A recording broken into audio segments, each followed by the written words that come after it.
कृष्णं स्थापितं येन भूतले स्वयं रूपा कदा मह्यं ददाति स्वपदान्तिकं वन्देऽहं श्रीगुरो श्रीयुतापदकमलं श्रीगुरोन् वैष्णवांश्च श्रीरूपं साग्रजातं सहगण रघुनाथान्वितं तं सजीवं साद्वैतं सावधूतं परिजनसहितं कृष्णचैतन्यदेवं श्रीराधा कृष्णपादा सहगणा ललिता श्रीविशाखान्वितांश्च नमो विष्णुपादाय कृष्णपृष्ठाय भूतले श्रीमते भक्तिवेदांत स्वामी नामिने नमो विष्णुपादाय कृष्णपृष्ठाय भूतले श्रीमते भक्तिवेदांत स्वामी नामिने नमस्ते सारस्वते देवे गौरवाणी प्रचारिणे निर्विशेष शून्यवादी पाश्चात्यदेशतारिणे नमो विष्णुपादाय कृष्णपृष्ठाय भूतले श्रीमते भक्तिसिद्धान्त सरस्वती नामिने श्रीवार्षभानवी देवी दायिताय कृपाब्दे कृष्ण संबंध विज्ञान दायिने प्रभवे नमः माधुरोज्ज्वल प्रेमाढ्य श्रीरूपानुग भक्तिद श्री गौर करुणा शक्ति विग्रहाय नमोस्तुते नमस्ते गौरवाणी श्रीमूर्ते दीनतारिणे रूपानुग विरुद्ध अपसिद्धांत द्वांतहारिणे नमो गौरकिशोराय साक्षात् वैराग्यमूर्ते विप्रलम्ब रसाम्भोधे पादाम्बुजायते नमः नमो भक्ति विनोदाय सच्चिदानंद नामिने गौरशक्ति स्वरूपाय रूपानुगवराय ते गौराविर्भव भूमिस्त्वं निर्दिष्ट सज्जन प्रिय वैष्णव सार्वभौम श्री जगन्नाथाय ते नमः वाञ्छाकल्पतरुभ्यश्च कृपा सिन्धुभ्येव च पतितानां पावनेभ्यो वैष्णवेभ्यो नमो नमः नमो महावदान्याय कृष्ण प्रेम प्रदायते कृष्णाय कृष्ण चैतन्य नामिने गौरवत्से नमः पंचतत्वात्मकं कृष्णं भक्तरूपस्वरूपकं भक्तावतारं भक्ताख्यं नमामि भक्तशक्तिकं हे कृष्ण करुणा सिन्धु दीनबन्धो जगत्पते गोपेश गोपिका कान्त राधा कान्त नमोस्तुते जयतां सुरतो पङ्गोर्मम मन्दमतिर्गते मत्सर्वस्व पादाम्बोजो राधामदनमोहनौ दिव्यागृन्दारण्यकल्पद्रुमाधः श्रीमद्रत्नागार सिंहासनस्थौ श्रीमद् राधा श्रीलगोविन्ददेवो पृष्ठालिभिः सेव्यमानो स्मरामि श्रीमान् रासरसारम्भी वंशी वटतटस्थित कर्षन् वेणु स्वनिर्गोपीर्गोपीनाथः श्रीयत्सुनः तप्तकाञ्चन गौराङ्गी राधे वृन्दावनेश्वरी वृषभानुसुते देवी प्रणम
Yes. So, can devotees share some points from the previous class? If you wish to, you can raise your hands. Krishna Prabhu. Yes, Prabhu.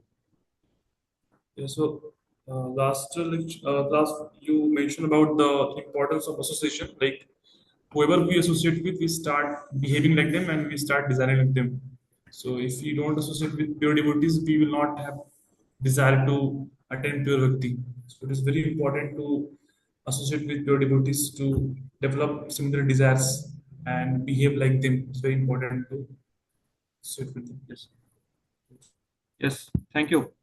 We need to associate with pure devotees to have desires like them and have to have a desire to render pure devotional service and go back to Bhaktivedanta. Very nice. What are the yes, Purushottam Prabhu?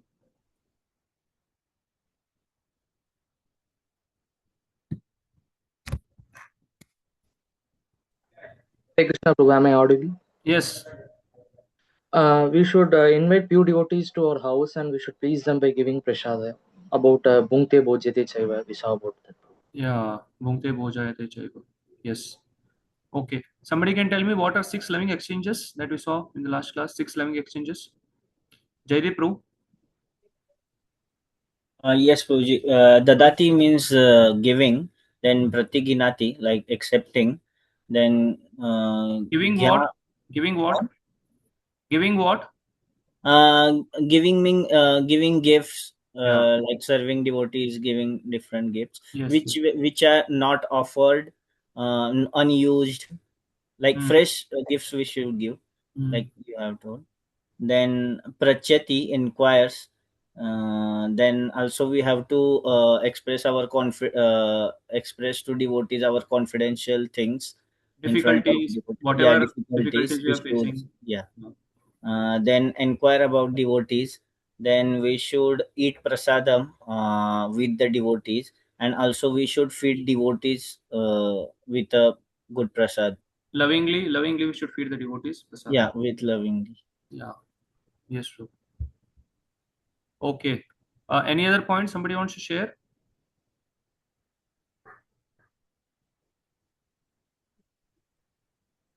Hare Krishna. Priti is most important. Yeah, Preeti is most important. Very nice. Prabhuji, we should avoid worldly people prepared food. Yes. So we should always take Krishna Prasadam. Okay. So that is important. Yeah, why we should avoid worldly food? We saw on sloka from Chaitanya Charitamrita. Somebody can share something. Why it is required? Why we should not eat outside people? The food that is cooked by outside people. What happens? Become weak. अन्न खैला मलिन होय मन. Yeah, malin hoile man. What next after that? If the mind becomes contaminated? There will be no smaran. We cannot do Krishna bhajan. Yeah, malin hoile man nahi krishnera smaran, right? So if our mind becomes contaminated, we will not be able to remember Krishna, we will not be able to think about Krishna. Therefore, best is to avoid, even it might be prasadam, consider that if the standards are not proper, better is to avoid such this thing, the food that is cooked by non-devotees. Sometimes some places food may not be cooked by devotees, right? So better to avoid them. Best is the food that is cooked by devotees, offered by devotees, and served by devotees. This is the best standard. And whatever is practical with respect to the standard, because you are all travel, you are grastas, you keep traveling for your business purposes or something like that. Whatever is practical, you may follow. Yes, Jaideep, Prabhu. Prabhuji, also you told about the intent and content, that our intent should, while giving to the devotees, our intention should not be to become a famous and to glorify, and the content should be the fresh and unused. Yeah. So while we give donations to temple during Janmashtami or something like that, our intent should not be that my name should be called out or people should know that I have donated 1 lakh rupees, 2 lakh rupees, 10 lakh rupees. But my only intent is that I want to serve and please Krishna. And content is whatever best possible, whatever best I have, I can give. Right? Yes. So this was regarding the previous verse, and also Srila Rupa Goswami or Prabhupada mentioned that these sex loving exchanges should not be done with karmis, jnanis, mayavadis. Otherwise, it will contaminate us and we will not be attracted to the association of devotees. Therefore, the 6 living exchanges should be performed in the association of devotees, right? And also we had seen that these 6 living exchanges are not only happens in the association of devotees, but the 6 living exchanges happens in the outside world also. It is universal. It happens in the not only in the association of devotees, but it is universal. We saw example of how state heads or country heads also do these 6 living exchanges. We also saw how business people also do these 6 living exchanges. So this is universal principle. Wherever it is done, their priti awakens between those people. Therefore, in the association of devotees, we want to develop priti for Krishna. But if we want to, before developing priti for Krishna, we have to develop priti for the devotees. Then only we will be able to develop priti for Krishna, right? So this is what we saw. So today we'll continue with, if you remember in the, I'll just share this thing.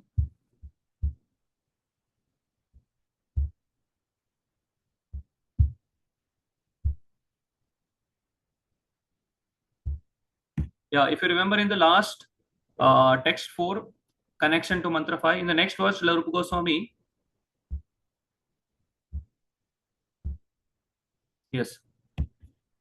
In the next verse, Srila Rupa Goswami informs us what kind of Vaishnava should be selected as a friend and how Vaishnava should be served. So this was the connection between text 4 and text 5. So we'll continue with text 5. Text 5, association according to levels of advancement. In order to properly apply the 6 living exchanges described in the previous verse, one must select proper persons with whom to reciprocate, right? So even if you see in the purport, Prabhupada told that we should avoid Mayavadis, we should avoid Karmis, Jnanis. These 6 loving exchanges should not be performed with them, right? Even in the association of devotees, we must select proper persons with whom to reciprocate, right?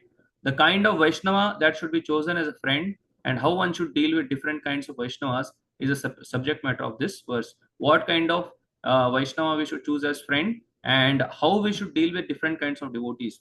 There are different levels of devotees, right?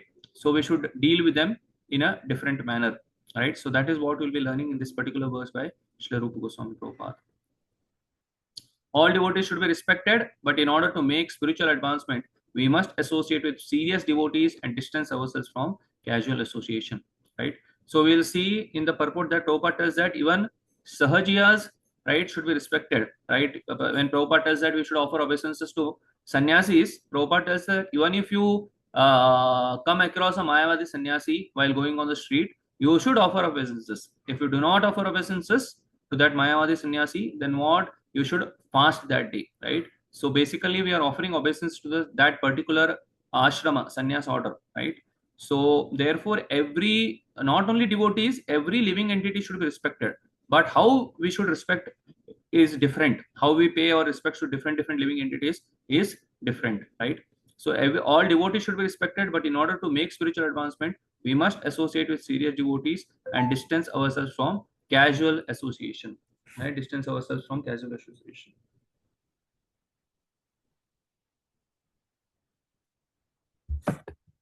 Yes. So link between text 4 to 5. Text 4 explains the importance of association with the devotees and 6 ways to associate with devotees. Text 5 teaches us what kind of Vaishnava should be selected as a friend and how Vaishnava should be served. Right. So this is the particular verse that we are seeing here of text 5. Very nice verse. So I'll basically speak the verse. You can repeat behind me. Krishneti yasya giritam manasa driyeta. Krishneti Krishnasti yasya giritam manasadriyeta. Dikshasti chet pranatibhischa bhajantamisham. Pranatibhischa Shushrooshaya bhajana vigyamananyamanya.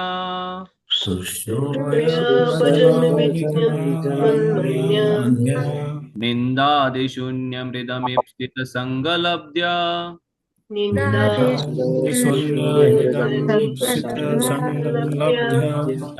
So word to word meaning you can see in the this thing text. I'll just explain it how you can remember. Devotees can mute themselves. So I'll just explain how you can remember the words or how you can remember the meaning. Right. So here Krishneti. Krishneti means Krishna's names, right? Krishna Naam. So Krishneti Yasya Giri, matlab basically that devotee, Giri means through his words or through his speech, right? So one who is chanting the holy names of Krishna, right? Such a devotee, Manasadriyeta, Manasa means mind, and Adriyeta, Adara, right? Means should be honored. So one who is that devotee who is chanting the holy names of the Lord, right, through his mouth, should be mentally honored or should be honored in the mind, right? So this is the first kind of devotee, right? That is the devotee who's chanting the holy names of Krishna, right? So he should be mentally honored or he should be offered respects in the mind. Now Prabhupada explains in the purport that who is this devotee? This devotee is a devotee, is a Kanishta Adhikari, is a devotee in the lowest most status, right? Kanishta Adhikari, and he has got Harinam initiation, right? He has got Harinam initiation, and he has been initiated in the Harinam Diksha, and his faith is not very strong and his knowledge also not very strong. His knowledge is not very in-depth knowledge of Krishna consciousness, and his faith is very, very weak, right? So Krishne Tiyasya Giritam Manasadriyeta. Such a devotee should be mentally honored or should be respected in the mind. Dikshasti Chet Pranatibhischa Bhajantam Isham, right?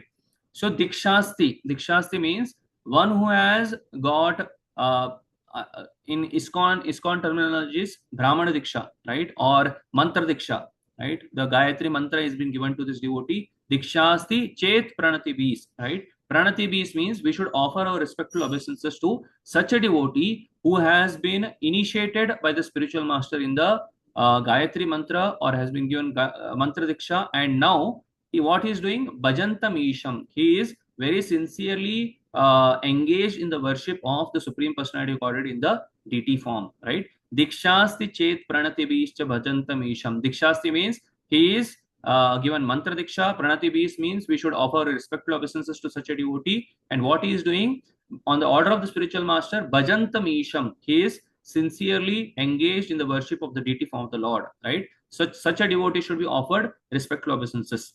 So a Kanishta Adhikari should be mentally honored. A Madhyama Adhikari, so Diksha, the one who is Madhyama Adhikari means who is given Brahmana Diksha, or basically who has been given Mantra Diksha, who is chanting the Gayatri mantra on the order of the spiritual master and is serving the deity form. He should be offered obeisances, respectful obeisances, right? Pranatibhis. And what is the highest form of devotee? The Uttamadhikari is mentioned in the last two lines. Shushrushaya bhajana vigyam ananyam anya nindadi shunyam ridamiksita sangalabdya. So a devotee bhajana vigyam ananyam. So there are two qualities of Uttamadhikari here mentioned. What is that? Bhajana vigyam ananyam and anya nindadi shunya ridamipsita.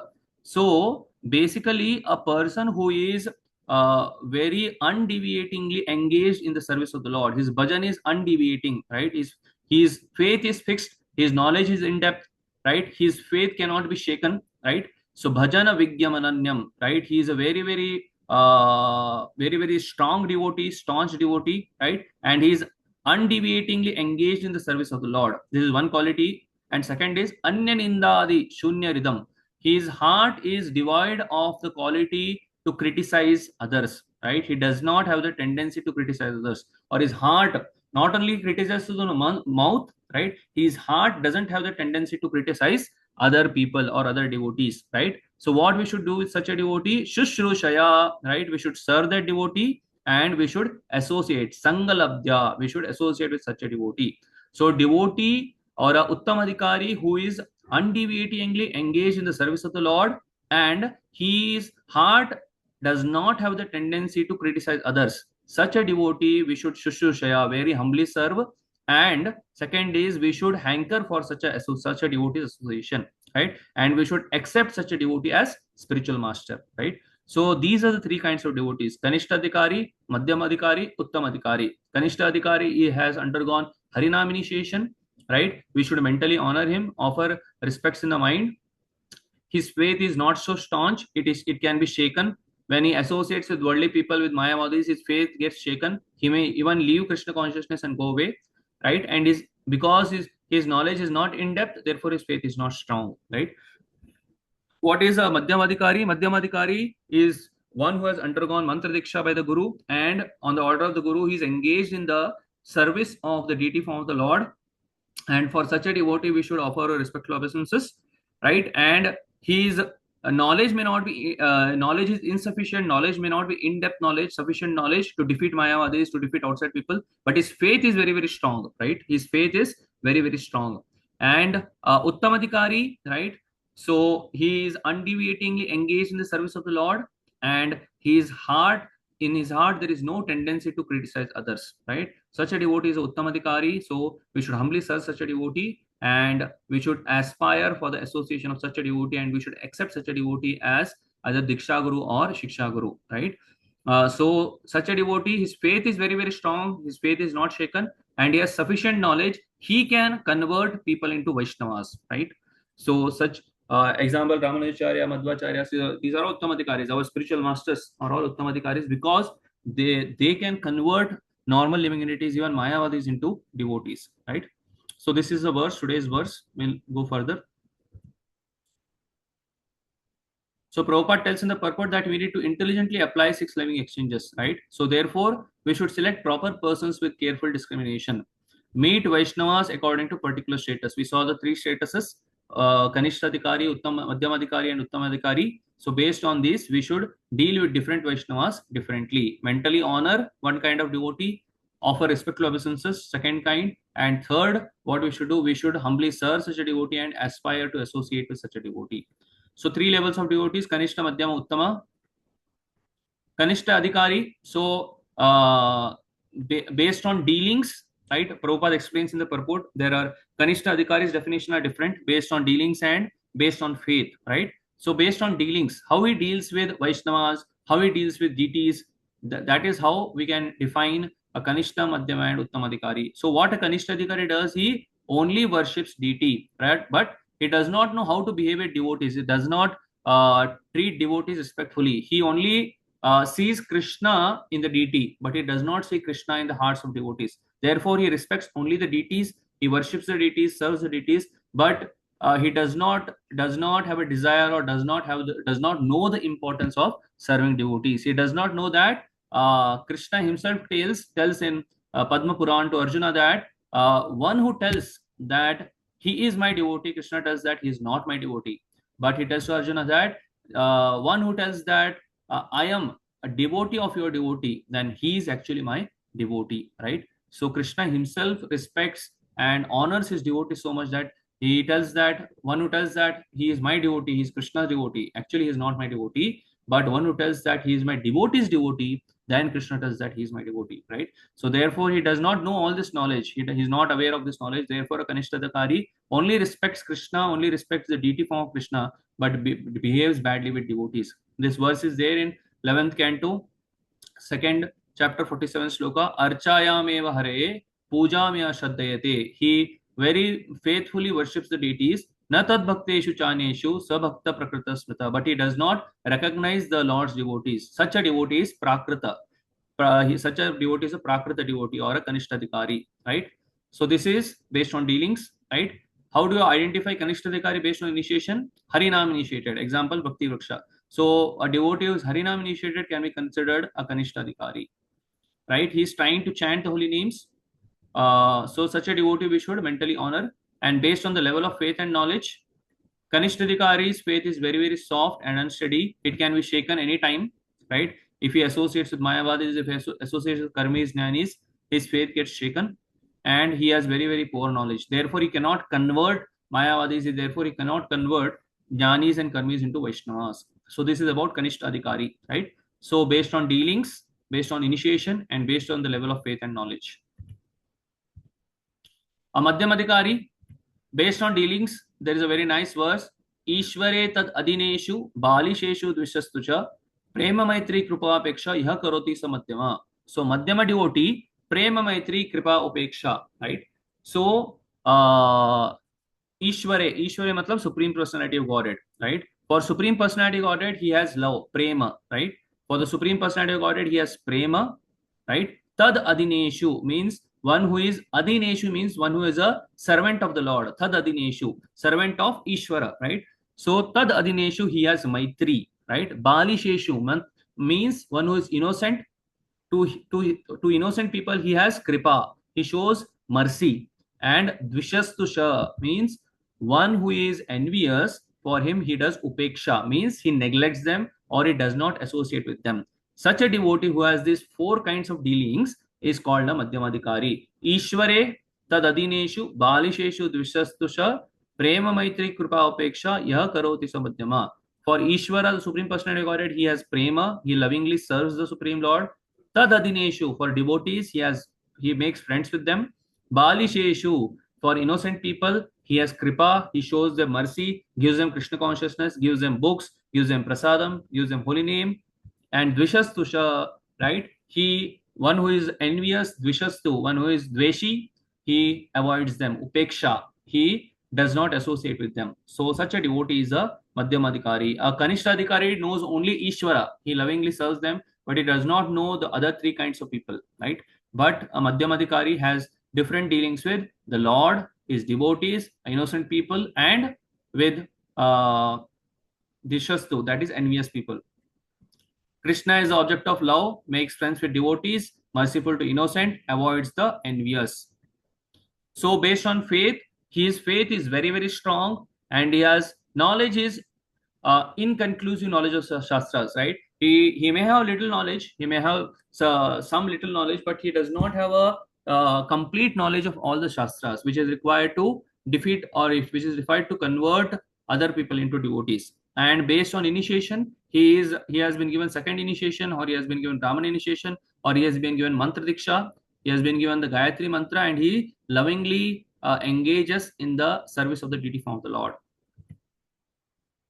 Fixed up and undeterred, though defeated, right? He may be defeated when he goes and wants to preach to Mayavadis, because a Madhyamadikari is a preacher basically. So when he goes and preaches to Mayavadis, he may be defeated, but surrender to the Krishna conscious process will continue. His faith is not shaken, right? In any circumstance, his faith is not shaken. Uttamadikari. Yeah, Uttamadikari has positive engagements. He is always engaged completely, undeviatingly in the service of the Lord. He is self-realized and seriously engaged in the Lord's service. His heart is pure. He is free from anarthas, not interested in blaspheming. He may see, he is not interested in blaspheming because the Uttamadikari does not see any fault in any devotee, right? He sees faults in himself, but he does not see faults in any other devotee, right? And he is strict in the following of four regulative principles. This sloka, so basically in the second chapter of 11th canto, these Kanishta, Madhyam and Uttamadikari's definitions are given. Sarva bhuteshu yah paschet bhagavad bhavam atmanah bhutani bhagavati atmani esha bhagavatottamaha. So basically he is able to see the Lord in everyone's heart. Therefore he respects every living entity. He may be a non-devotee also. Uttamadikari respects him, right? So therefore sometimes we hear that Uttamadikari does not engage in the preaching activities, right? Uttamadikari, therefore Uttamadikaris have to come down to the level of Madhyamadikari to preach Krishna consciousness. So in relation to preaching, he is the best guru, expands Krishna consciousness and converts many to Vaishnavism. Dealings uncritical and offenseless, right? So he's not critical about Vaishnavas. He does not criticize them, and he does not commit any offenses.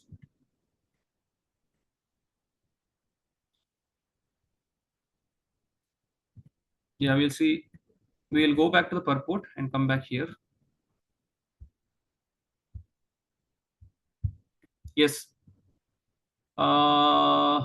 Somebody can read this translation and begin the purport.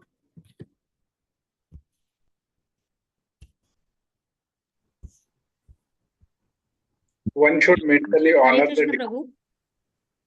Yeah, Saurabh Shall I Prabhu. read?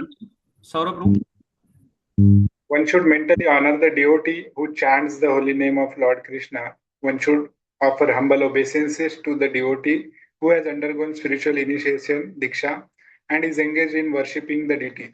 And one should associate with and faithfully serve that pure devotee who is advanced in undeviated devotional service and whose heart is completely devoid of propensity to criticize others. In order to intelligently apply the sixfold loving reciprocations mentioned in the previous verse, one must select proper persons with careful discrimination. Srila Rupa Goswami therefore advises that we should meet with Vaishnavas in an appropriate way, according to their particular status. In this verse, he tells us how to deal with three types of devotees: the Kanishta Adhikari, Madhyam Adhikari, and Uttam Adhikari. The Kanishta Adhikari is a neophyte who has received the Harinam initiation from spiritual master and is trying to chant the holy name of Krishna. One should respect such a person within his mind as a Kanishta Vaishnava. A Madhyam Adhikari has received the spiritual initiation from the spiritual master and has been fully engaged by him in the transcendental loving service of the Lord. The Madhyam Adhikari should be considered to be situated midway in devotional service. The Uttam Adhikari or highest devotee is one who is very advanced in devotional service. An Uttam Adhikari is not interested in blaspheming others. His heart is completely clean and he has attained the realized state of unalloyed Krishna consciousness. According to Srila Rupa Goswami, the association and service of such a Mahabhagavad or perfect Vaishnava are most desirable. Shall I continue, bro?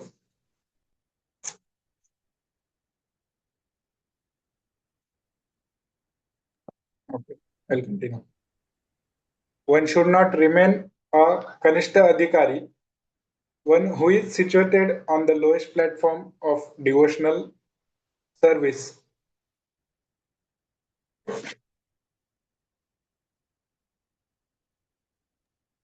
He is not in the call. Everybody has book actually.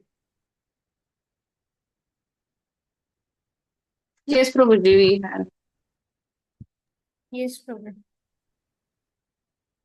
One should not remain a Kanishta Adhikari, one who is situated on the lowest platform of devotional service and is interested only in worshipping the deity in the temple.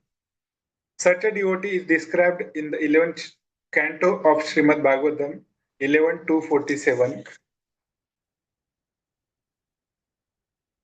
Archayam eva haraye पूजम यह श्रद्धा ध्यायते न तद भक्तेषु चान्येषु स भक्त प्राकृत स्मृता. A person who is very faithfully engaged in worship of the deity in the temple, but who does not know how to behave towards devotees or people in general, is called a Prakrit Bhakta or Kanishta Adhikari.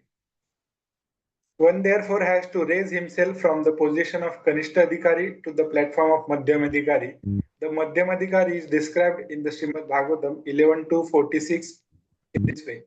Ishvare tada adishneshu balishu dvisatsu cha prema maitri krupeksha ya karoti sa madhyama.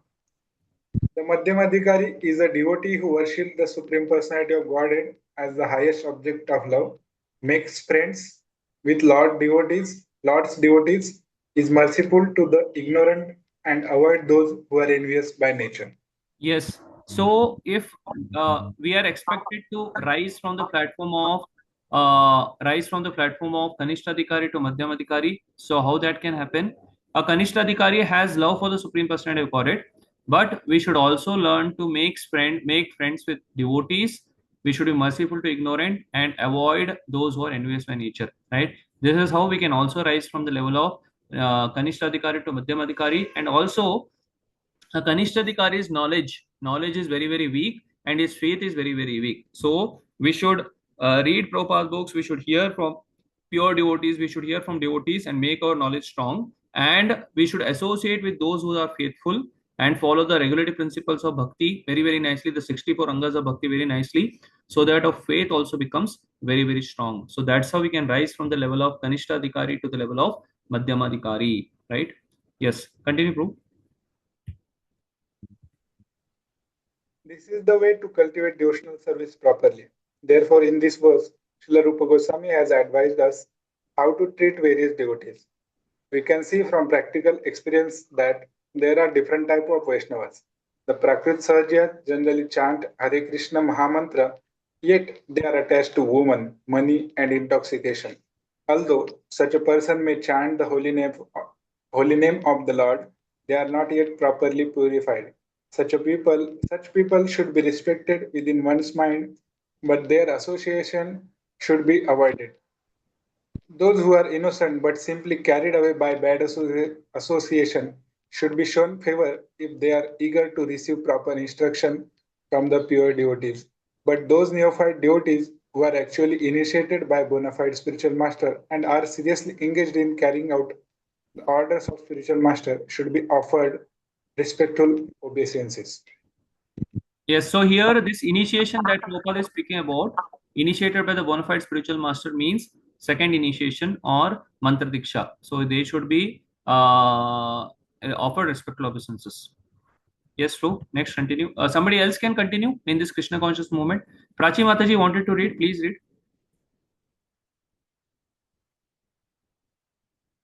Yes, Prabhu. Yeah. In this Krishna consciousness movement, a chance is given to every without discrimination of caste, creed, or color. Everyone is invited to join this movement. Sit with us, take prasad, and hear about Krishna. When we see that someone is actually interested in Krishna consciousness and wants to be initiated, we accept him as a disciple for the chanting of the holy name of the Lord. When a neophyte devotee is actually initiated and engaged in devotional service by the orders of the spiritual master, he should be accepted immediately as a bona fide Vaishnava, and obeisances should be offered unto him. Out of many such Vaishnavas, one may be found to be very seriously engaged in the service of the Lord and strictly following all the regulatory principles, chanting the prescribed number of rounds on japa beads, and always thinking of how to expand the Krishna consciousness movement. Such a Vaishnava should be accepted as an Uttama Adhikari, a highly advanced devotee, and his association should always be sought. The process by which a devotee becomes attached to Krishna is described in Chaitanya Charitamrita, Antya-lila 4.192. दीक्षा काले भक्त करे आत्म समर्पण, सही काले कृष्ण तारे करे आत्मसम. Yes. At the time of initiation, when a devotee fully surrenders to the service of the Lord, Krishna accepts him to be as good as he himself. Diksha or spiritual initiation is explained in the Bhakti Sandarbha 283 by Srila Jiva Goswami. Divyam Jnanam Yato Dadyat Puryat Papasya Sankshayam Tasmat Diksheti Saprokta Deshi Kais Tattva Povidahi. By Diksha, one gradually becomes disinterested in material enjoyment and gradually becomes interested in spiritual life. Yes. So Prabhupada further explains that this is the basically the qualification for taking Diksha, or this is the qualification for what is that? Receiving initiation. What is that? He should be in disinterested. He's basically getting initiated or wants to take initiation from the spiritual master because he wants to become disinterested in material enjoyment and he wants to be interested in spiritual life. He wants to inquire spiritually from the spiritual master, but does not want to pose material inquiries at the lotus feet of spiritual master. Therefore, he wants to take Diksha. Yes, continue. We have seen many practical examples of this, especially in Europe and America. Many students who come to us from rich and respectable families quickly lose all interest in material enjoyment and become very eager to enter into spiritual life. Although they come from very wealthy families, many of them accept living conditions that are not very comfortable. Indeed, for Krishna's sake, they are prepared to accept any living condition as long as they can live in the temple and associate with the Vaishnavas. When one becomes so disinterested in material enjoyment, he becomes fit for initiation by the spiritual master. For the advancement of spiritual life, Srimad Bhagavatam 6.1.13 prescribes Tapasa Brahmacharyena Shamena cha Damena cha. When a person is serious about accepting Diksha, he must be prepared to practice austerity, celibacy, and control of the mind and body. If one is so prepared and is desirous of receiving spiritual enlightenment, Divyam Dhanam, he is fit for being initiated. Divyam Dhanam is technically called Tad Vidnyan or knowledge about the Supreme. Tad Vidnyanharaham Sa Gurun Eva Bhair Gachir. MU 1.2.12. When one is interested in the transcendental subject matter of the absolute truth, he should be initiated. Such a person should approach a spiritual master in order to take Diksha. Srimad Bhagavatam 11.3.21 also prescribes Tasmad Gurum Prapadyete Jidnyasu Shreya Uttamam. When one is actually interested in the transcendental science of the absolute truth, he should approach a spiritual master. Yes. So till now we saw how why we should approach a spiritual master and why we should take Diksha. And after taking Diksha, what we should practice? We should practice austerity, celibacy, and control of the mind and the body, right? So therefore, such a person is fit to be initiated, and he should take initiation from the spiritual master, right? So we'll go back to the slides. Quickly cover this.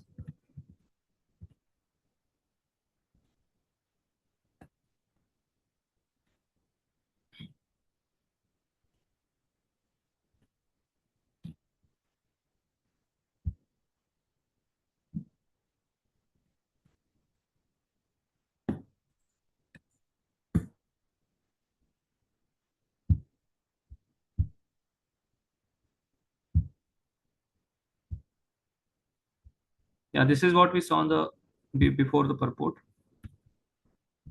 So Uttamadhikari, his dealings are uncritical and offenseless, even if a pure devotee criticizes, right? Sometimes we saw that Prabhupada used to criticize his god brothers and materialistic people, right? Even if a pure devotee criticizes, he does it without false ego or envy, out of great pain or regret. Hate the disease and not the diseased principle, right?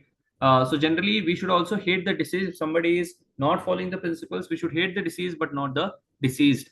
And to protect the newcomer's faith, a pure devotee criticizes, so that Prabhupada used to criticize his god brothers, right? When he sent two of his new disciples to India, and they were being deviated by his god brothers, he criticized them to basically protect his new disciples. The association and service of such a Mahabhagavata perfect Vaishnava is most desirable. Yeah, how to treat various devotees. We saw this in the purport. Prakrita Sahajas, right? They generally chant Lord's name, yet they are attached to women, money, and intoxication. We should offer them respects within one's mind, but avoid their association. And who are innocent people, we should show them favor if they're eager. And so, who is fit to be given bhakti? Who is fit to be given the holy name? Who is fit to be given the association of devotees? One who is innocent and is eager, right? But one who is envious, we should not associate with them, and we should not give them the process of Krishna consciousness, because by associating with them, that seed of envy may come into us also, right?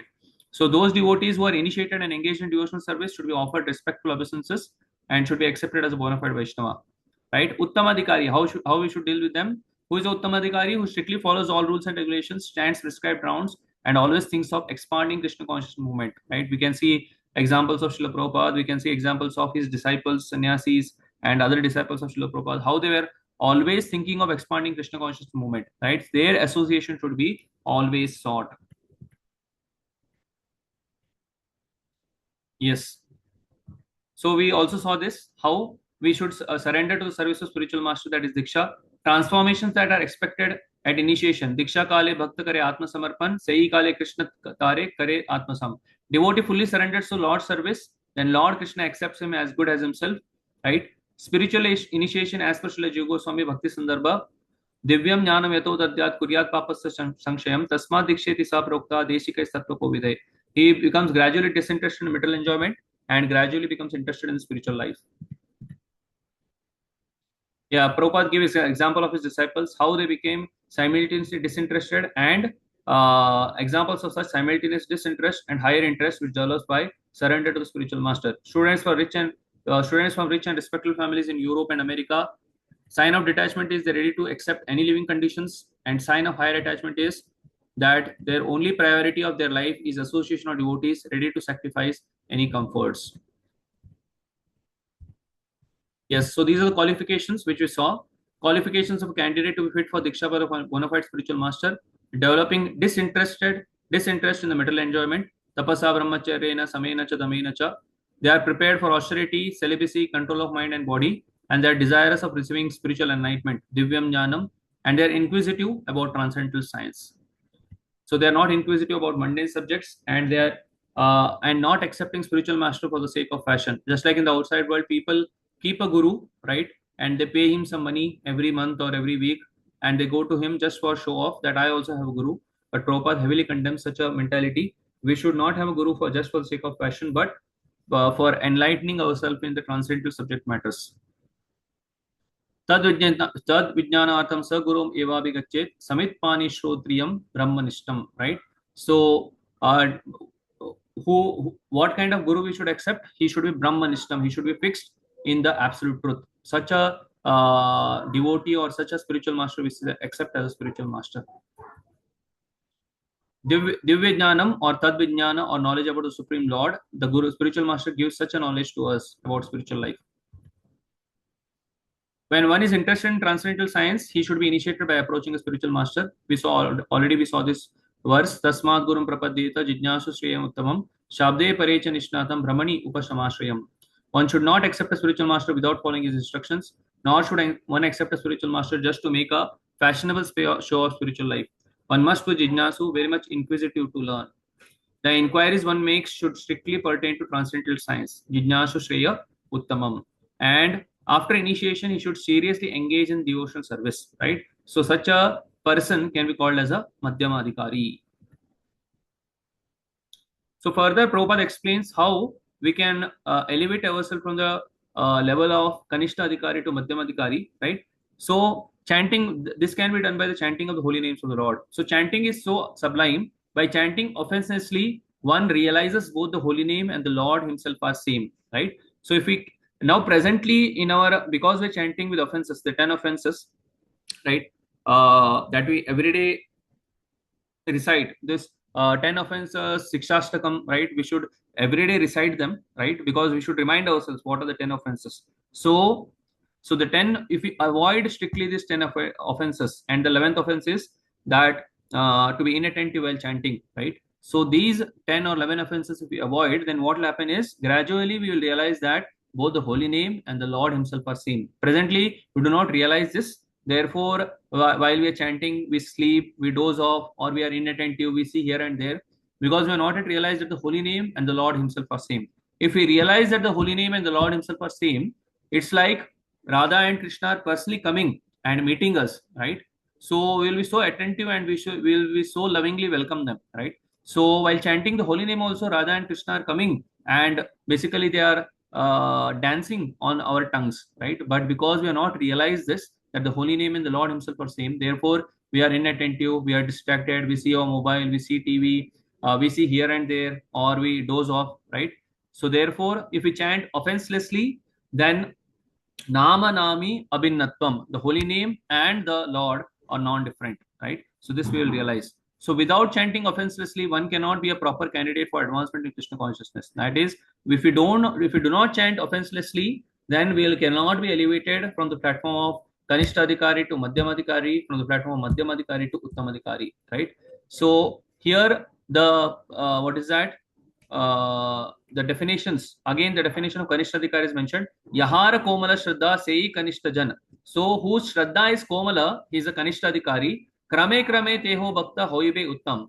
But if he continues the process offenselessly, learns to chant the holy name and he continues with the process, what happens is Krame Krame, gradually Teho Bhakta Hoibe Uttama, he will become a Uttamadhikari. So how he can become Uttamadhikari? By properly chanting the prescribed number of rounds. Prabhupada has given 16 rounds of Hare Krishna Mahamantra, 108 into 16, right? So by properly chanting the prescribed number of rounds, one is elevated step by step to Uttamadhikari platform. In the purport, Prabhupada explains that actually the Western people cannot sit for long and they cannot concentrate on the holy name of the Lord. Therefore, we have given them a very, very low, this thing that is 16 rounds of Hare Krishna Mahamantra, right? Because they cannot concentrate for longer period of time.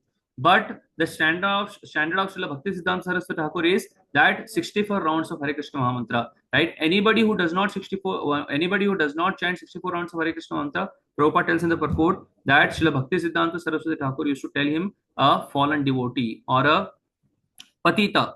So therefore, we should understand that the 16 rounds is minimum, right? It's the minimum. We can chant, Prabhupada tells that whenever you get time, we can chant extra rounds.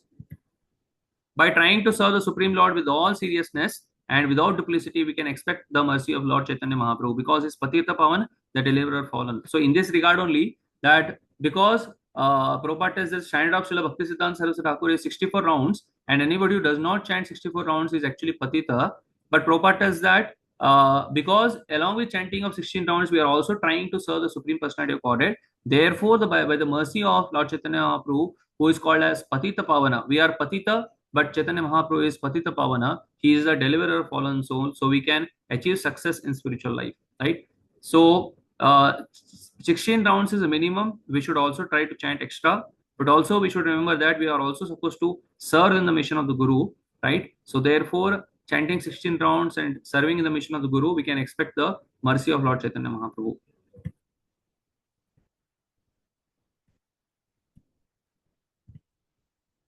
Yes. So how a Vaishnava can be recognized? So this Kulina Vasis, this basically story comes in Chaitanya Charitamrita, wherein they 3 different times they ask the same question: how can we recognize a Vaishnava, or who is a Vaishnava? And 3 different times Chaitanya Mahaprabhu gave 3 different answers. Right? First time he gave this answer, Lord Chaitanya Mahaprabhu to Satyaraj Khan, Prabhu kahe यार मुके सुनी एक बार कृष्ण नाम से ही पूज्य श्रेष्ठ सभाकार अतएव यार मुके एक कृष्ण नाम से ही त वैष्णव करिय तहार सम्मान. So Chaitanya Mahaprabhu told that anyone who has at least once chanted the name of Krishna should be respected as a Vaishnava, right? अतएव यार मुके एक कृष्ण नाम से ही त वैष्णव, such a person is a Vaishnava, and करिय तहार सम्मान, and we should respect such a person, right? So we see many people chanting Krishna's name, so we should at least mentally honor them, right? We should mentally honor them. We should offer them all respects in the mind. And also Prabhupada gives example of George Harrison, how George Harrison is chanting the holy names of the Lord, and also he is very respectfully dealing with devotees. He does not, Prabhupada does not quote the name George Harrison, but he tells that one of the singers is associated with us, and he is chanting the holy names of the Lord, and he is also calling devotees to his home, and he is respectfully dealing with the devotees, and he is also helping the mission. So we consider him a Vaishnava, and we respectfully deal with him, right? So the conclusion of this particular verse is that anyone who is trying to advance in Krishna consciousness by regularly chanting should always be respected by devotees. Otherwise, one gradually falls into material conception of life by not chanting the holy name of the Lord, right? So I told that Chaitanya Mahaprabhu told 3 different answers for the same question asked by Kulina Gramavasis or Satyaraj Khan. First was, anyone who is chanting the holy names of the Lord at least once should be respected as a Vaishnava. When they asked second time, when they went next time for Jagannath Puri Rath Yatra, so when they asked who is a Vaishnava, Chaitanya Mahaprabhu told that one who is constantly chanting the holy name of the Lord should be respected as a Vaishnava. He should be considered as a Vaishnava.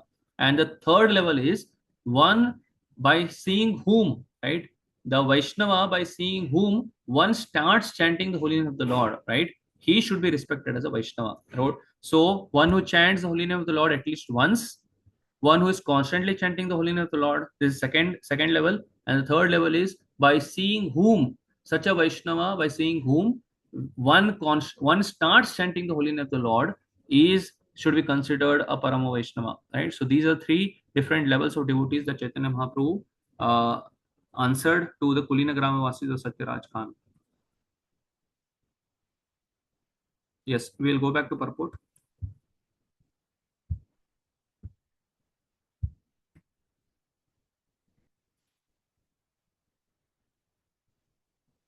Yes, somebody can read this. One should not accept a spiritual master. Hare Krishna, Prabhuji, can I read? Yes, Mataji. One should not accept a spiritual master without following his instructions, nor should one accept a spiritual master just to make a fashionable show of spiritual life. One must be jidnasu, very much inquisitive to learn from the bona fide spiritual master. The inquiries one makes should strictly pertain to transcendental science. Jidnasu shreya uttamam. The word uttamam refers to that which is above material knowledge. Tama means the darkness of this material world, and Ut means transcendental. Generally, people are very interested in inquiring about mundane subject matters. But when one has lost such interest and is simply interested in transcendental subject matters, he is quite fit for being initiated. When one is actually initiated by the bona fide spiritual master, and when he seriously engages in the service of the Lord, he should be accepted as a Madhyama Adhikari. Shall I continue, Prabhuji? Yes, Mataji. The chanting of the holy names of Krishna is so sublime that if one chants the Hare Krishna Mahamantra offenselessly, carefully avoiding the 10 offenses, he can certainly be gradually elevated to the point of understanding that there is no difference between the holy name of the Lord and the Lord himself. One who has reached such an understanding should be very much respected by neophyte devotees. One should know for certain that without chanting the holy name of the Lord offenselessly, one cannot be a proper candidate for advancement in Krishna consciousness. In Sri Chaitanya Charitamrita Madhya Lila 22.69, it is said, Yahara Komala Shraddha se Kanishta Jana, Krame Krame Teno Bhakta Haive Uttama. One who has faith is soft and pliable is called a neophyte, but by gradually following the process, he will rise to the platform of a first class devotee. Everyone begins his devotional life from the neophyte stage, but if one properly finishes chanting the prescribed number of rounds of Harinam, he is elevated step by step to the highest platform, Uttama Adhikari. The Krishna consciousness movement prescribes 16 rounds daily because people in the Western countries cannot concentrate for long periods while chanting on beads. Therefore, the minimum number of rounds is prescribed. However, Srila Bhaktisiddhanta Saraswati Thakur used to say that unless one chants at least 64 rounds of japa, 100,000 names, he is considered fallen, that is patita. According to his calculation, practically every one of us is fallen, but because we are trying to serve the Supreme Lord with all seriousness and without duplicity, we can expect the mercy of Lord Sri Chaitanya Mahaprabhu, who is famous as Patita Pavana, the deliverer of the fallen. Yes. Just I want to add here that 16 rounds is a bare minimum, right? Sometimes we can also chant some extra rounds because whenever His Holiness Chandramauli Swami Maharaj comes here to Pune and gives his association, Maharaj comes every year, either once or twice. So Maharaj always tells that there is something called as quantity and quality. In the chanting of the holy names, there is something called as quantity and quality, right? But if we want to achieve quality, right, that is Name Ruchi, it starts with quantity, right? So whenever possible, like consider that there is Ekadashi, there is appearance day of Acharyas, right? There is appearance day of the Lord and his other expansions. What we should do is we should try to chant at least some extra rounds, right? On Ekadashis, we can chant 32 rounds. And if somebody has more time, can chant 64 rounds. Like example, Gudakesh 2 chants 128 rounds, right? Gudakesh 2 is anyway retired. He is Vanaprastha, right? So he can chant 128 rounds, but at least we should, if we want to develop taste for the holy name, we should try to associate more and more with the holy name, right? So whenever there is Ekadashi, whenever there is appearance day of Acharyas, whenever there is holy occasions, right, we should perform them very, very seriously by chanting more number of rounds, by reading, hearing some fixed every week or weekend. We can also chant extra rounds. So some time should be dedicated to improving the quality of the holy name. We can read some books on the by there are some books by His Holiness Sachinandan Swami Maharaj. There are some books by His Grace Gurujan Prabhu, right? On chanting the holy names, broken names, like this. There are different books that are written. There is also Prabhupada's books chanting Hare Krishna, wherein there are different quotes of Prabhupada. There are different quotes of Prabhupada on the chanting of the holy names, right? There is also Namamrita, Nectar of the Holy Name. So such books also we can read regularly so that we can develop some taste for the holy name, right? So this is very important to develop taste for the holy name, right? Yes, continue. Somebody else can continue.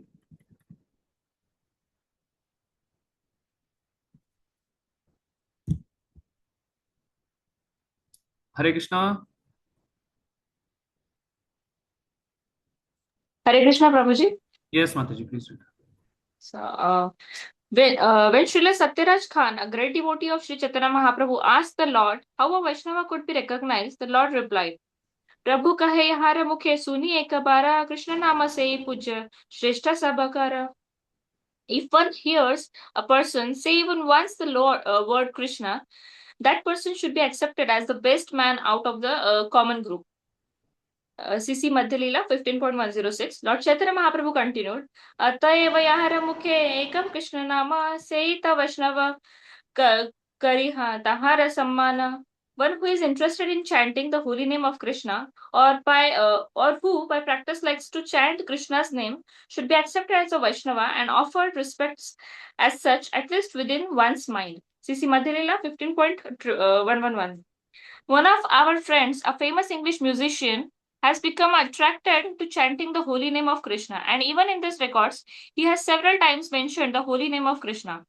At his home, he offers respects to pictures of Krishna and also to preachers of Krishna consciousness. In all regards, he has a very high estimation of Krishna's names and Krishna's activities. Therefore, we offer respects to him without reservations. For we are actually seeing that this gentleman is advancing gradually in Krishna consciousness. Such a person should always be shown respect. The conclusion is that anyone who is trying to advance in Krishna consciousness by regularly chanting the holy name should always be respected by Vaishnavas. On the other hand, we have witnessed that some of our contemporaries who are supposed to be a great preachers have gradually fallen into the material consumptions of life because they have failed to chant the holy name of the Lord. While giving instructions to Sanatana Goswami, Lord Chaitanya Mahaprabhu divided devotional service into three categories. Shastra Yukti Nahi Jana Drida Shraddhavana Madhyama Adhikari Se Mahabhagyavana. A person whose conclusive knowledge of the Shastras is not very strong, but who has developed firm faith in chanting the Hare Krishna Mahamantra and who is also undeterred in the execution of this prescribed devotional service, should be considered a Madhyamadhikari. Such a person is very fortunate. A CC Madhyalila 22.67. A Madhyamadhikari is a Shraddhavan, a staunchly faith person, and he is actually a candidate for further advancement in a devotional service. Therefore, Yes. So here, this is the definition from Chaitanya Charitamrita of a Madhyamadhikari, which we were earlier also telling that his knowledge of the Shastras is not conclusive, right? He is not very strong, but he has very firm faith, right? And how he has developed that firm faith? By chanting the Hare Krishna Mahamantra. Therefore, he is undeterred in the execution of prescribed devotional service. Such a person is called a Madhyamadhikari. Madhyamadhikari has very strong faith because of offenselessly chanting the holy name, but his knowledge is not very strong, right? So such a person is called as a Madhyamadhikari. He's a Shraddhavan person. Yes. Therefore, in Chaitanya Charitamrita, Madhyalila 22.64, it is said, Shraddhavan Janahaya Bhakti Adhikari, Uttama Madhyama Kanishta, Shraddha Anusari. One becomes qualified as a devotee on the elementary platform, the intermediate platform, and the highest platform of devotional service according to the development of his Shraddha, faith. Again, in the Chaitanya Charitamrita Madhyalila 22.62, it is said, Shraddha Shabde Vishwa Kahe Sudruda Nishchaya, Krishna Bhakti Kaile Sarva Karma Krata Haya. By rendering transcendental service to Krishna, one automatically performs all subsidiary activities. This confined firm faith, favorable to the discharge of devotional service, is called Shraddha. Shraddha, faith in Krishna, is the beginning of Krishna consciousness. Faith means strong faith. The words of Bhagavad Gita are authoritative instructions for faithful men, and whatever Krishna says in Bhagavad Gita is to be accepted as it is, without interpretations. This was the way Arjuna accepted Bhagavad Gita. After hearing Bhagavad Gita, Arjuna told Krishna, Sarvat edam vritam manye yan mam vadasi Keshava. Oh Krishna, I totally accept as a truth all that you have told me. BG 10.14. We will just go back to the slides. Go back and we'll come back here.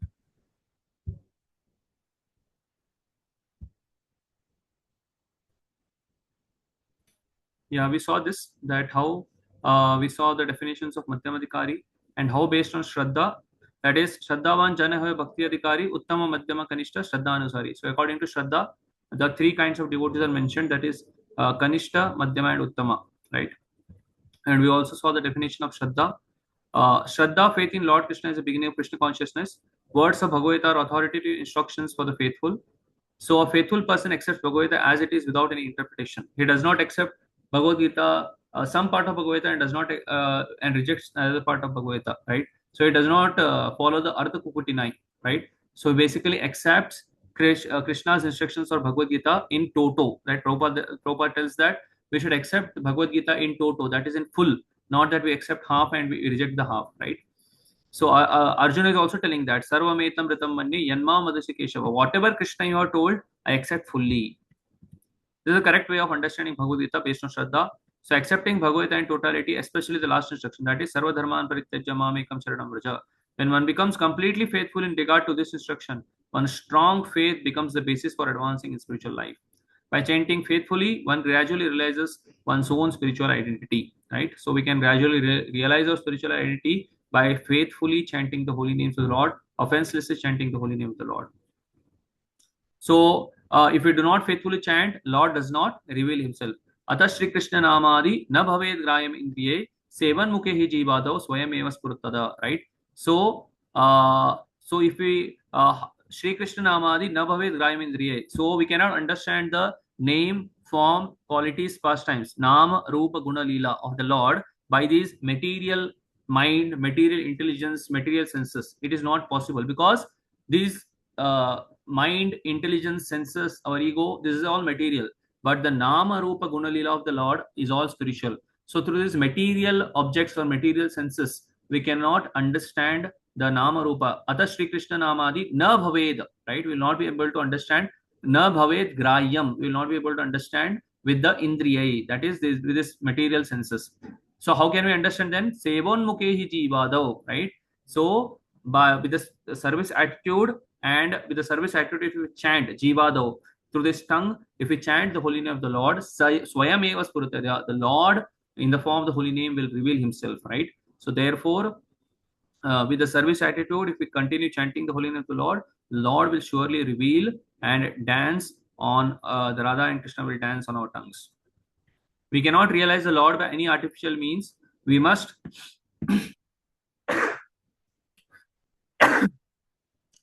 engage faithfully in the service of the Lord. Such service begins with tongue. Always chant Lord's holy names and accept Krishna Prasad, right? There is also very famous story of Madan Mohan Malviya, right? Madan Mohan Malviya once wanted to meet Srila Bhaktisiddhanta Saraswati Thakur because he had some doubts on basically the scriptures and he wanted to clarify those doubts from Srila Bhaktisiddhanta Saraswati Thakur. So he wanted to meet Srila Bhaktisiddhanta Saraswati Thakur. So when he went to meet Srila Bhaktisiddhanta Saraswati Thakur, so Srila Bhaktisiddhanta Saraswati Thakur told Madan Mohan Malviya that you can go inside the deity kitchen and first wash the vessels that are there, and after that, if you have any questions, I will meet you. So Madan Mohan Malviya went there, washed very nicely, very sincerely the deity paraphernalia, the deity plates, glasses, and everything. And after finishing it, Srila Bhaktisiddhanta Saraswati Thakur asked that, okay, now you have done this service. Now you had come with some questions. What are those questions? Can you tell me? I want to answer those questions. So at that time, Srila Madan Mohan Malviya told Bhaktisiddhanta Saraswati Thakur, Srila Prabhupada, that no, all my questions are cleared off. Now I don't have any questions. So if you faithfully engage in the service of the Lord, if you faithfully chant the holy names of the Lord, what will happen is all our doubts, all our whatever doubts we have, whatever questions we have, it will be cleared because Krishna himself reveals himself within the heart. So we should not chant or accept anything else. When faithfully followed, Lord reveals himself. By realizing oneself to be an eternal servant of Krishna, one loses interest in everything but Lord Krishna's service, right? So as soon as we serve the Lord faithfully, we understand that we are Krishna's servant and we lose interest in everything, but we develop interest in the Lord's service. Always thinks of Lord Krishna, devises different means to spread the holy name of Krishna. Only business is to spread Krishna consciousness all over the world. Such a person's Uttamadhikari's association should be accepted according to the 6 processes of text 4. He should be accepted as spiritual master. Everything one possesses should be offered to him, right? So we should offer everything, whatever we got, we are at the lotus feet of spiritual master. But one should not imitate the behavior of such a devotee without being self-realized. We should not try to externally pose ourselves as a Uttamadhikari, but we should take a humble position and we should serve such a Uttamadhikari. That is what Srila Prabhupada is telling here. So what is the conclusion of this verse 5? Become intelligent enough to distinguish between the Kanishta, Madhyama and Uttamadhikari. Know one's own position and should not try to imitate a devotee situated on a higher platform, because because we have envy in our heart, therefore we want to sometimes pose ourselves either as a Madhyamadikari or Uttamadikari, even though those qualities may not be in our heart, right? So Prabhupada is telling that we should understand our position, become humble, and we should not imitate such a devotee on a higher platform, right? Srila Bhaktivedanta Thakur says, an Uttamadikari is known by his ability to convert many fallen souls to Vaishnavism. So how can we know that a person is Uttamadikari? He is able to convert many fallen souls to Vaishnavism. We see example of Srila Prabhupada, we see examples of Srila Prabhupada disciples, right? How they all have converted the entire world people into Krishna consciousness. Prabhupada, how he went to West and gave Krishna consciousness to the hippies and made them devotees, right?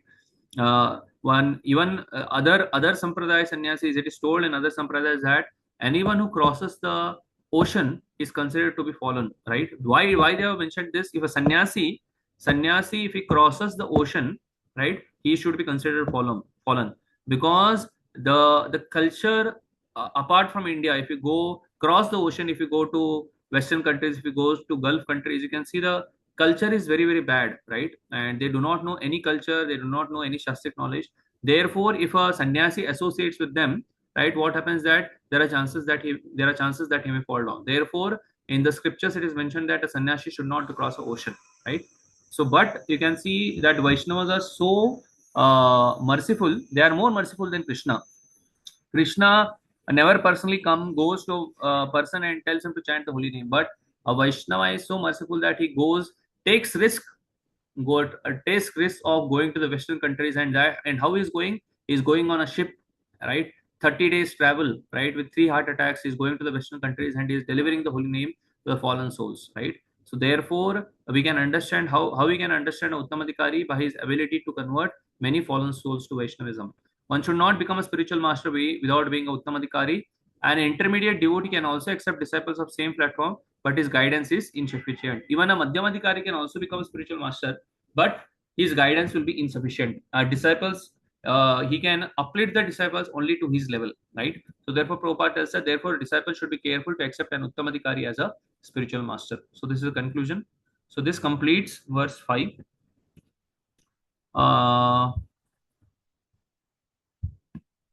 Yes. Somebody can read the remaining purport when fully engages in chanting the Hare Krishna mantra.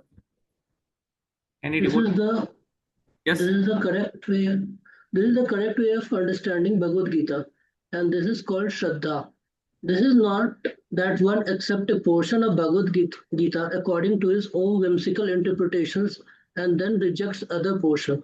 This is not Shraddha. Shraddha means accepting the instructions of Bhagavad Gita in their totality, especially the last instruction, Sarva Dharman Parityajya Mam Ekam Sharanam Vraja. Abandon all variety of religion and just surrender unto me. When one becomes completely faithful in regard of this instruction, one's strong faith becomes the basis of advancing in spiritual life. When one fully engages in chanting the Hare Krishna Mahamantra, he gradually realizes that his own spiritual identity, unless one faithfully chants the Hare Krishna mantra, does not reveal himself. Sevon mukhe hi jivva dau swayam eva spruti ada. We cannot realize the Supreme Personality of Godhead by any artificial means. We must engage faithfully in the service of the Lord. Such service begins with the tongue, Seven Mukhehi Jivvado, which means that we should always chant the holy names of the Lord and accept Krishna Prasad. We should not chant or accept anything else. When this process is faithfully followed, the Supreme God reveals himself to the devotee. When a person realizes himself to be an eternal servitor of Krishna, he loses interest in everything but Krishna's service. Always thinking of Krishna, devising means by which to spread the holy names of Krishna, he understands that his only business is spreading Krishna consciousness movement all over the world. Such a person is to be recognized as Uttamadikari, and his association should be immediately accepted to the 6th process, Dadati, Pratikrinati, etc. Indeed, the advanced Uttam Adhikari Vaishnava devotee should be accepted as a spiritual master. Everything one possesses should be offered to him, for it is enjoined that one should deliver whatever he has to the spiritual master. The brahmachari in the brahmachari in particular is supposed to beg alms from the other and offer them to the spiritual master. However, one should not imitate the behavior of the advanced devotee or Mahabhagavata without being self-realized. For by such imitation, one will eventually become degraded. In this verse, Srila Rupa Goswami advises the devotee to be intelligent enough to distinguish between the Kanishta Adhikari, Madhyam Adhikari, and Uttam Adhikari. The devotee should also know his position and should not try to imitate a devotee situated on a higher platform. Srila Bhakti Vinod Thakur has given some practical hints to the effects that an Uttam Adhikari Vaishnava can be recognized by his ability to convert many fallen souls to Vaishnavism. One should not become a spiritual master unless he has attained the platform of a Uttam Adhikari.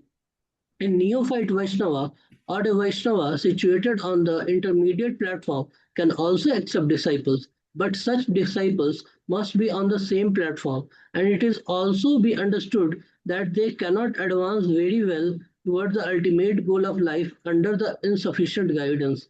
Therefore, a disciple should be careful to accept an Uttam Adhikari as a spiritual master. Yes, so this completes verse 5. So if anybody has any questions, we can discuss that.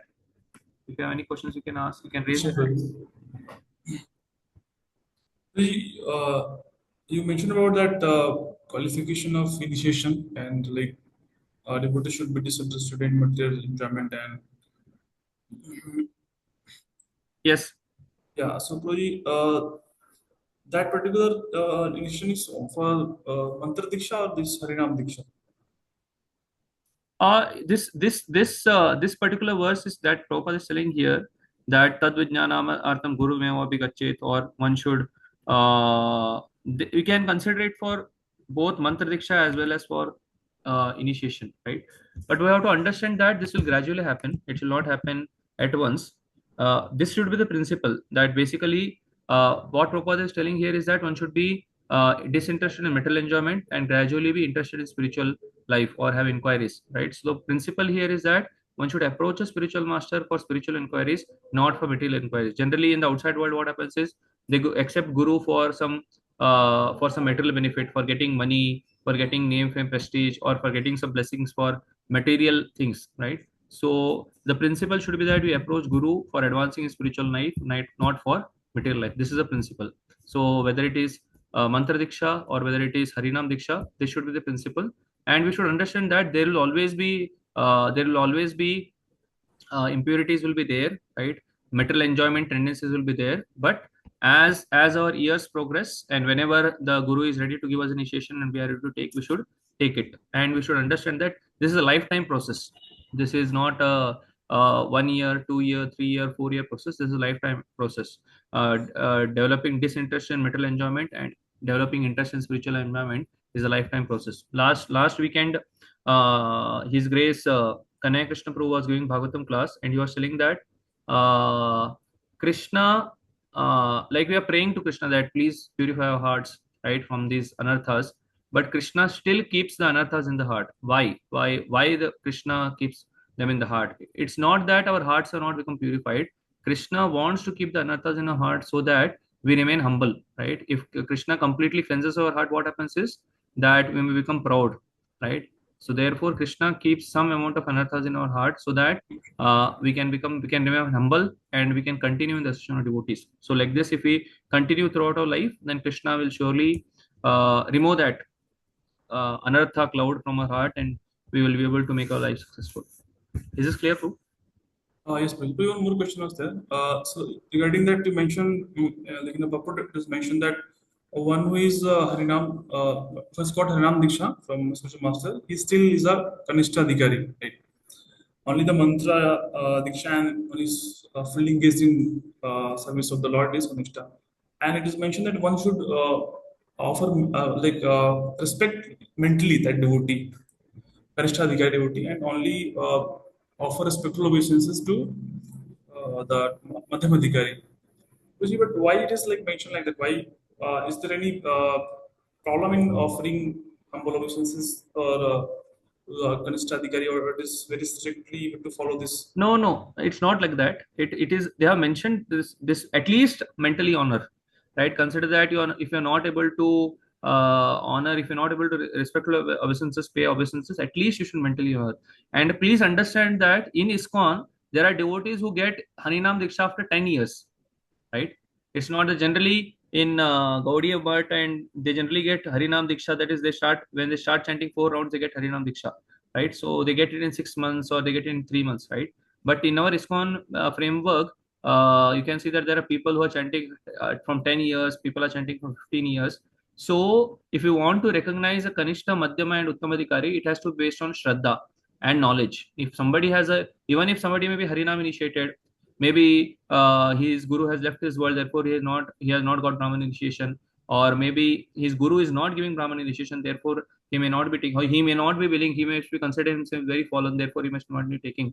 So if you want to identify a Kanishta and Uttama and Madhyamadhikari, it has to be on faith and knowledge, right? And how he is able to convert people. Madhyamadhikari is a preacher, right? So he preaches Krishna consciousness. He is devising plans to continue preaching the mission or continuing the mission of the Lord. So based on this, we can identify who is a Kanishta, who is a Madhyama, and who is a Uttamadhikari. And also, definition of Madhyamadhikari is Ishwarita Dadineshu Balisheshu Dvishasthuta Prema Maitri Krupopeksha Yah Karoti Sah Madhyama. So based on this also, we can identify who is a Kanishta, who is a Madhyama, and who is a Uttamadhikari. And that thing which is mentioned, that a person who is Harinam initiated is Kanishta, a person who is Brahman Dikshit is a Madhyama, and a person who is undeviatedly engaged, that is for how we should respect them, right? We should mentally honor, we should offer obeisances, and we should humbly serve them.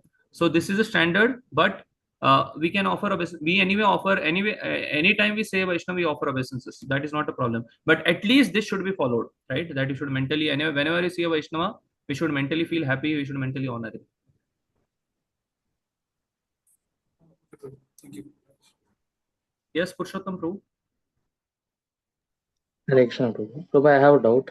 Yes. They have talked about the Diksha, Harinama Diksha or Mantra Diksha, but I have a doubt that even without getting Diksha, can one enter into Godhead, or can one get elevation to the next level or something like that? The thing is that we should accept a spiritual master. Nowhere in Prabhupada's purport, Prabhupada has mentioned that without accepting a spiritual master, we can go back to Godhead, right? So therefore it is told Tasmad Gurum Prapadyeta Jijnashu Shreya Uttanam. That is, if you want to advance spiritual life, accepting a spiritual master is a must, right? So therefore we should have either a Siksha Guru or Diksha Guru. This is very, very required, right? In spiritual life, we want to advance, that Guru is required. If you want to go back to Godhead, without Guru's shelter, it is not possible. Therefore, one of the sannyasis in ISKCON, when he's like earlier spiritual master left Krishna consciousness, so he read all the Prabhupada's purports, right? He wanted to just see one line where Prabhupada has written that without spiritual master we can go back to Godhead. So he read the purports of Prabhupada, went through many times. He could not find any point where Prabhupada is mentioning that without spiritual master we can go back to Godhead. Therefore, he again took initiation from another spiritual master, right? So therefore, it is a must. Without that, we'll not be able to go back to Godhead. Spiritual master's mercy. Therefore, this is the first principle in Vaishnavism. When you read Nectar of Devotion, Srila Rupa Goswami Prabhupada tells this is the first principle, that we should take the ashraya of a spiritual master. We should take the shelter of spiritual master. This is the first principle in spiritual life. Okay. Hare Krishna. Any other questions? Prabhuji, Srila Bhakti Siddhanta Saraswati Thakur Maharaj told, at least we have to chant 64 rounds daily basis. So, otherwise we are fallen Kanishta Adhikari. So, but Prabhupada reduced that 16 round. So there it is mentioned fallen, but not Kanishta Adhikari. It is Patita.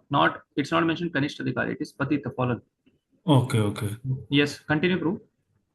So, how can take this Prabhupada given 16 round? So, means how can Just How can we understand that Srila Yeah. Bhaktivedanta, his guru mentioned that we should chant 64 rounds, and Prabhupada has changed the standard, right? Yeah. Yeah. So basically, that is the work of an acharya. What an acharya does is he basically makes rules and regulations according to time, place, and circumstances, right? So Prabhupada has never told us that we should not chant 64 rounds, or Prabhupada has not told that if somebody wants to chant more, he should not chant. He should only chant 16 rounds. Prabhupada has told why 16 rounds? Why not 16,000 rounds? Prabhupada, if you read this chanting Hare Krishna book, there are many quotes like this. Prabhupada is telling why 16 rounds? Why only 16 rounds? Why not 16,000 rounds? Why not Kirtaniya Sadahari? We are speaking of what? Trinadapi Sunichena, Tarorapi Seshnana, Amanina Manadena, Kirtaniya Sadahari, right? Why only 64 rounds? Why not 24 hours of chanting, right? So why not 192 rounds? But problem is what? We don't have that taste, right? We may chant for 1 day, we may chant for 2 days, we may chant for 3 days, but because our mind and senses, right, are very contaminated, we cannot sit at a particular place and chant Hare Krishna. 16 rounds only we are facing so much difficulty, right? So therefore we need some practical engagement, right? Prabhupada also, see, if everybody starts chanting 64 rounds, right, then who will preach the message of Krishna consciousness, right? Preaching is also required. This mission has to be expanded also, right? When there is Vaishnava Seva, Jive Daya, and Namaruchi. So when we serve Vaishnavas, when we preach this message of Krishna consciousness, that is when we do Vaishnava Seva, when we do Jiva Daya, and then automatically Name Ruchi will develop. Or by doing Vaishnava Seva, Nama Ruchi will be developed and Jiva Daya will happen. That is mercy to people will happen. Therefore, Name Ruchi can come by serving Vaishnavas and by pleasing the Acharyas. Therefore, they have this mission also. Prabhupada came from the spiritual world to spread this mission. So we as his disciples or we as his followers should also assist him in the preaching mission. Therefore, whatever standard, we should understand that Prabhupada knows our standards better, and understanding that whatever Prabhupada has given standards, we should accept that, and we should try to help our spiritual masters in assisting in this mission of spreading this mission all over the world. And whenever we get time, we can also chant extra rounds, 620 rounds, 25 rounds, right? Some spiritual master like His Holiness Gopal Krishna Maharaj takes a vow that their disciples should chant at least 25 rounds on Ekadashi, on Acharya's appearance, disappearance day, and on Lord's appearance day, right? So we can always chant on Ekadashi days, we can chant extra rounds. We can chant two to 4 rounds, extra rounds, right? So, and if we have more taste, we can chant by the permission of our superiors, we can chant more rounds also. So acharyas basically make rules and regulations based on time, place, and circumstances. And because our mind and mind senses are contaminated, therefore we may not be able to. We don't have that ability to chant 64 rounds. Therefore, we engage in some practical service, right? And by doing that practical service, slowly, gradually, we will get that taste for chanting, and then we can chant the 64 rounds.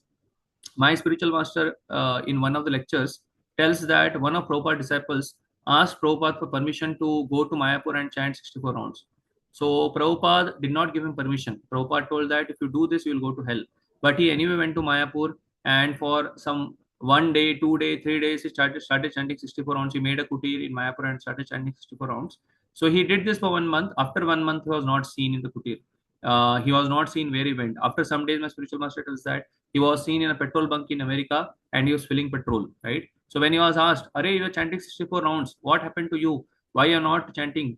He told that in that 1 month I have chanted for my entire life. Now my chanting of Hare Krishna Mantra quota is over. Now I need not do this chanting, right? So therefore, under guidance, we can chant extra rounds. That is not an issue. But we should understand that our mind and senses are contaminated. Therefore, we need some practical engagement also. And by that practical engagement, gradually, we will develop a taste for the holy name. Then we can chant more rounds. Is this clear, Proji? Thank you, Prabhu. Hare Krishna. Clear.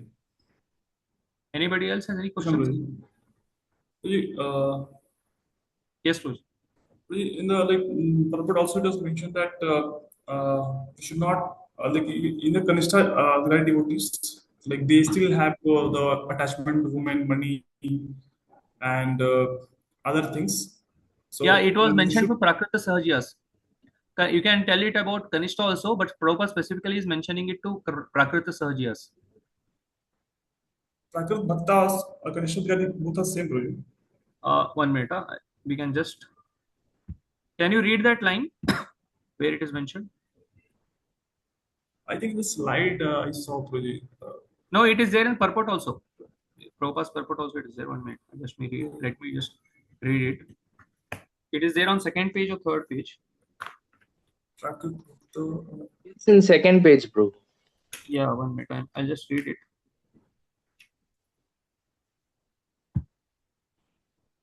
Can you read, Prabhu? Can you read that line of where Prabhupada is telling about Prakriti Sarjas, those are attached to sense enjoyment? Can you read that line? Yeah, Prabhuji. This is, we can see from practical experience that there are different types of Vaishnavas. The Prakriti Sarjas generally chant the Hare Krishna mantra, yet they are attached to women, money, and intoxication. Although such persons may chant the holy name of the Lord, they are not yet properly purified. Such people should be respected within one's mind, but the association should be avoided. Those who are innocent but simply carried bad association should be shown favor if they are eager to receive proper instruction from the devotees. Yes. So Prabhupada is mentioning this point, especially for Prakriti Sahajas, that they are chanting the holy name, but they are also not following the principles properly, right? And yes, we may also, as devotees, we may be Kanishtadhikaris and we may have tendencies of sense enjoyment in our heart. So what was your question, Prabhu, regarding this? No, I thought that like majority of the devotees, like even our friends, Prabhuji. So we do have friends in Krishna Consciousness. So we have to associate like they will be mostly on our level. Like mostly broadly, they will be on our level only, or maybe slightly above. So how to, Prabhuji, we should only associate with Madhyamadhikari devotees. Like I'm not able to distinguish between these two types of like the category, Prabhuji. How to check this one? Yeah.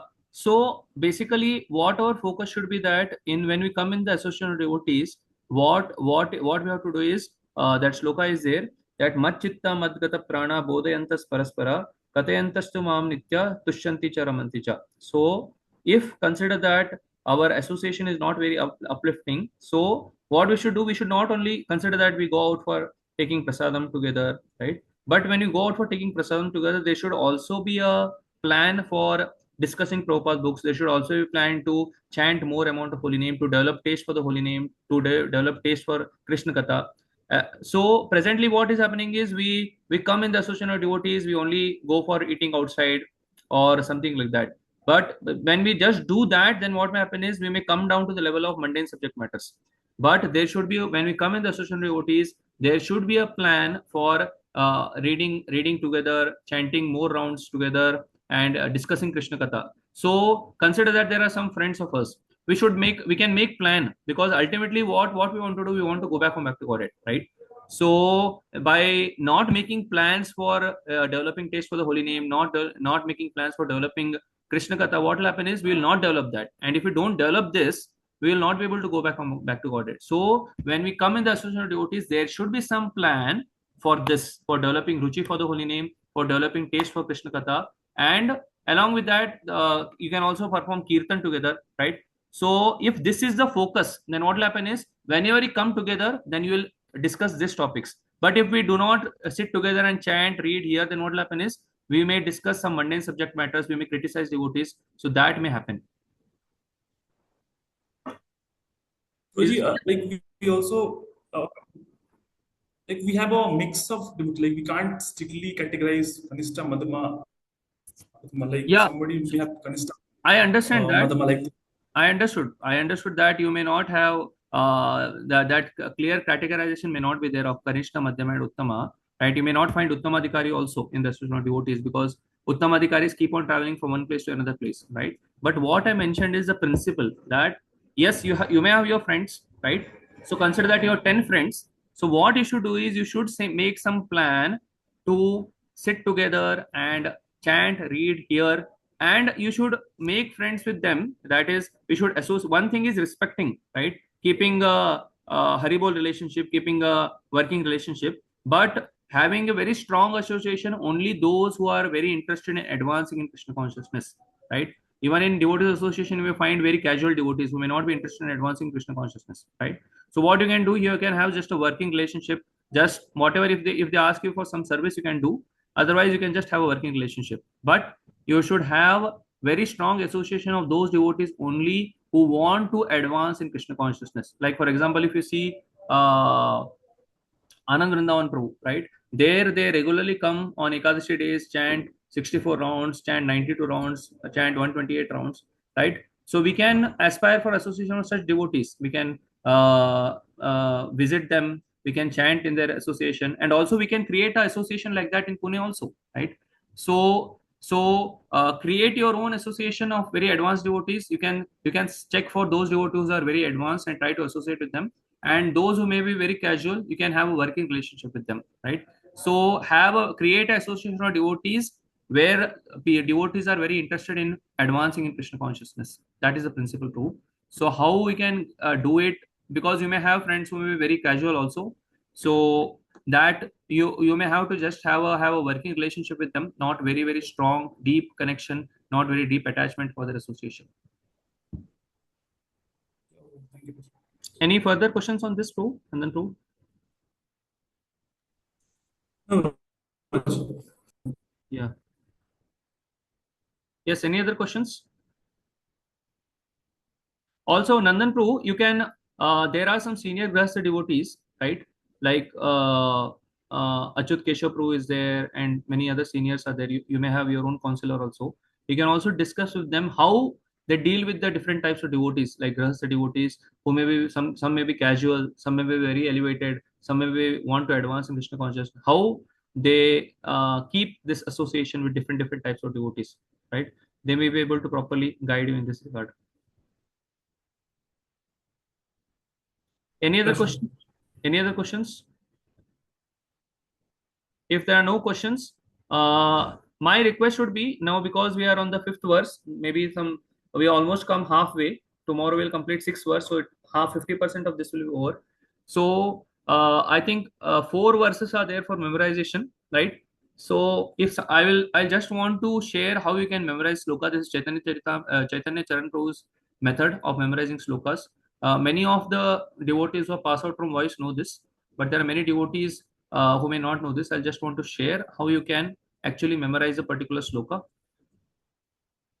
Because there is time, 15 minutes remaining, just want to share.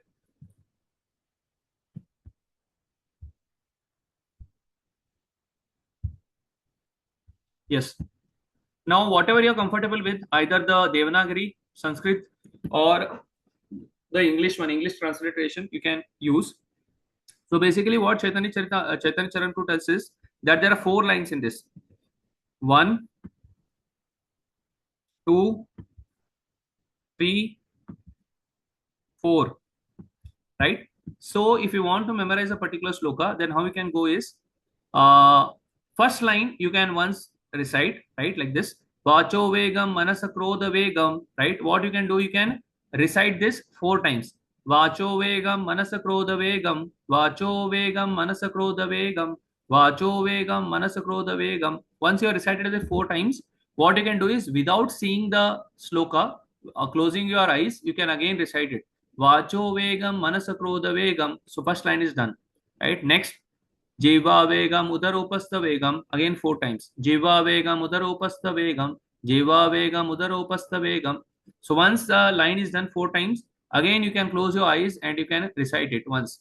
Jiva vegam udaropastha vegam. So first and second line, you almost you have some idea of that. So now what you can do is, you can combine both the verses and chant it 4 times. Vacho vegam manasakrodha vegam. Jiva vegam udaropastha vegam. Vacho vegam manasakrodha vegam. Jiva vegam udaropastha vegam. You can do this 4 times. And once you have done it 4 times, you can close your eyes and try to recite it without saying. Vacho vegam manasakrodha vegam. Jiva vegam udaropastha vegam. So in case you're not able to remember certain words, then you can again do this till you have memorized the first 2 lines. Same thing you have to do with the 3rd line 4 times. Close your eyes and try to recite that 3rd line. And again the 4th line, chant it 4 times, seeing and without seeing one time. And again combine this and 4 times chant it. Etan vegan yo vishaheta dira sarvam api avam prithvim shishyat. So like this, once you are done each line 4 times, combination 4 times, right? Then what you can do is lastly combine all the lines, right? 4 times you can chant Vacho Vegam Manasakrodha Vegam Jiva Vegam Udaropastha Vegam Etan Vegam Yo Vishahetadira Sarvam Apimam Prithvim Shashishat. So 4 times you can recite and you can close your eyes and you can try to chant this particular what is the shloka? Vacho Vegam Manasakrodha Vegam Jiva Vegam Udaropastha Vegam Etan Vegan Yo Vishahetadira Sarvam Apimam Prithvim Shashishat. So like this, it will become easy if you want to memorize this sloka. And one thing is you have to memorize the sloka and you have to also tell the translation. So translation, there is no need to memorize the translation. Whatever, once you have known the sloka now, you have to memorize the sloka.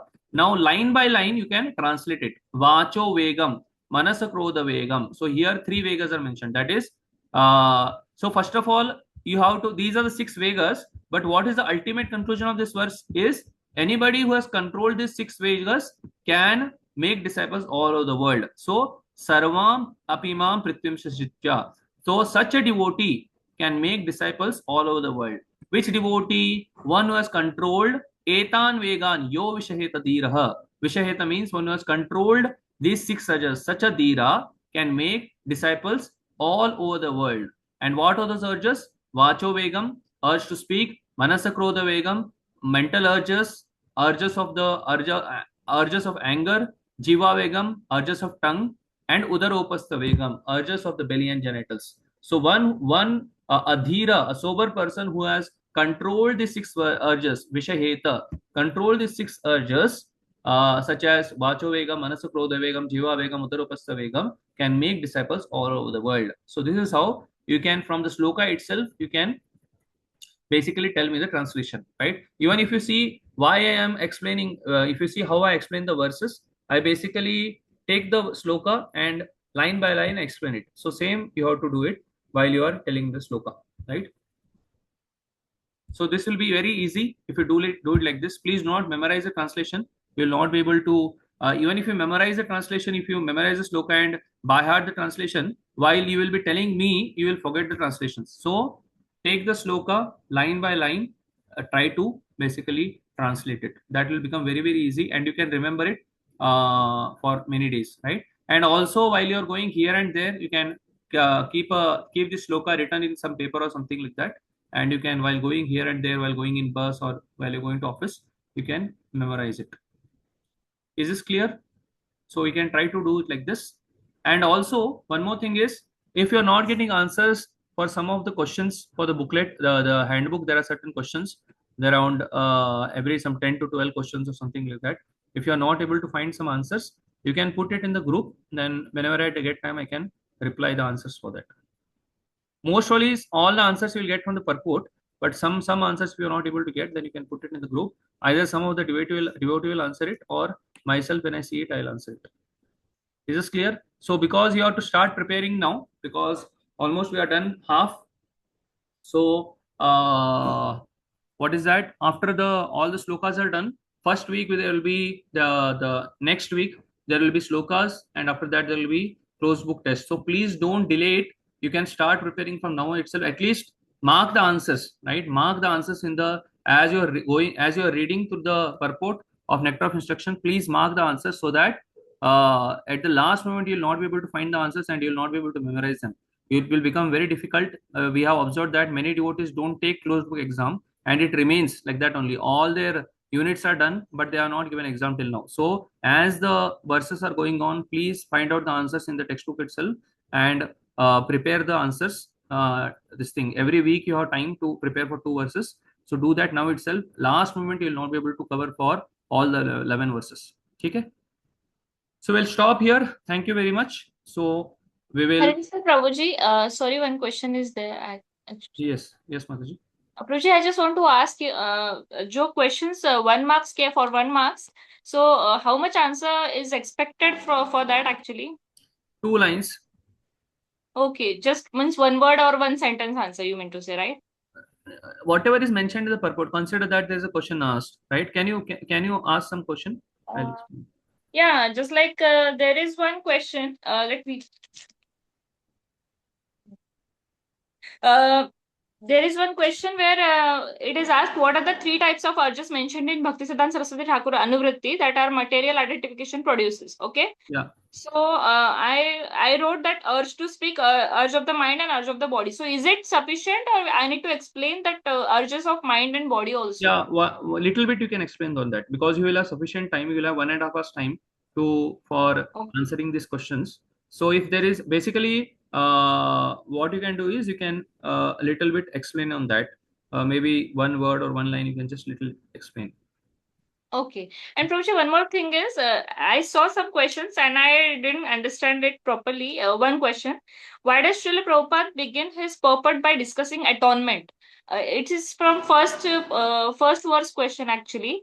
So Prabhupada explains first atonement, then he started with the tapasya, right? So मैंने ऐसा logic लगाया था कि because without understanding the proper meaning of atonement, there is no without understanding the proper use of tapasya or proper meaning of tapasya, atonement is, because generally the people in Kali Yuga, what they think is their sinful act can be counteracted by the pious acts, right? But it is totally false. So is it correct understanding, or something else to be needed to be added? If you see the PPT, I think the answer is there in the PPT itself. 1 minute, I'll share that. Basically, Prabhupada, this first verse speaks about tapasya, right? So vacho vegam, manasa krodha vegam, jiva vegam, udarapastha vegam. So actually, if you want to do atonement, the proper atonement is tapasya, right? So therefore, to explain about tapasya, Prabhupada explains about atonement, how people in the outside world does atonement, but that is useless to control this mind and for mind and sense control. Actually, if you want to do real atonement, then that can happen by controlling the mind and senses, and that's how it starts with this 6 verses. So if you can see here, I'll just share this. Here it is. In the PPT, it is there.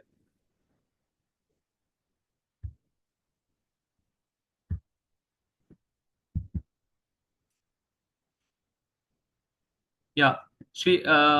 The speech, minds, demands, anger, tongue, belly, and genitals. Why this topic needs to be discussed? This topic deals with the subject of mind and sense control, which was discussed in the preface. This is the first step to spiritual advancement. So now, since mind and sense control is very important, it is useless to do any atonement process to counteract our sinful acts and propensities without focusing on this aspect of mind and sense control.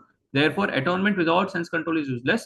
To basically prove this point, therefore, Prabhupada started with this atonement, that people do atonement by going to churches or by paying some money. They want to do atonement, but that type of atonement is useless. Actual atonement is by doing mind and sense control, that is by controlling these 6 urges. So that is why this Prabhupada mentions this atonement process.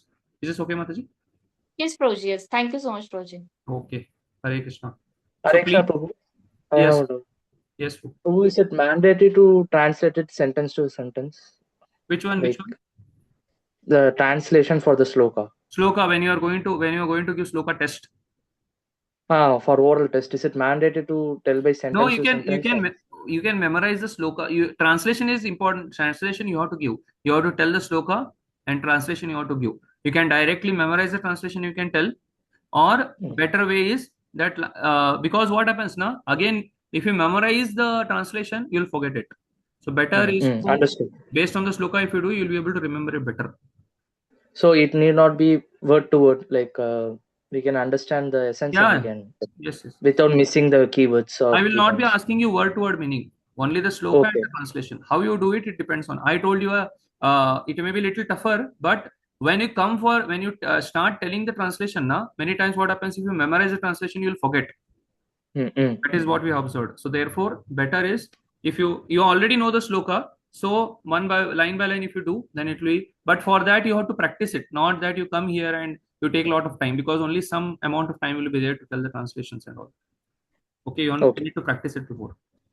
Okay, so we'll stop here. So please prepare for the exam. We are halfway done. Please memorize the slokas also. Last moment you will not be able to do it. Okay. Thank you. Hare Krishna. Thank you very much. Hare Krishna. Hare Krishna.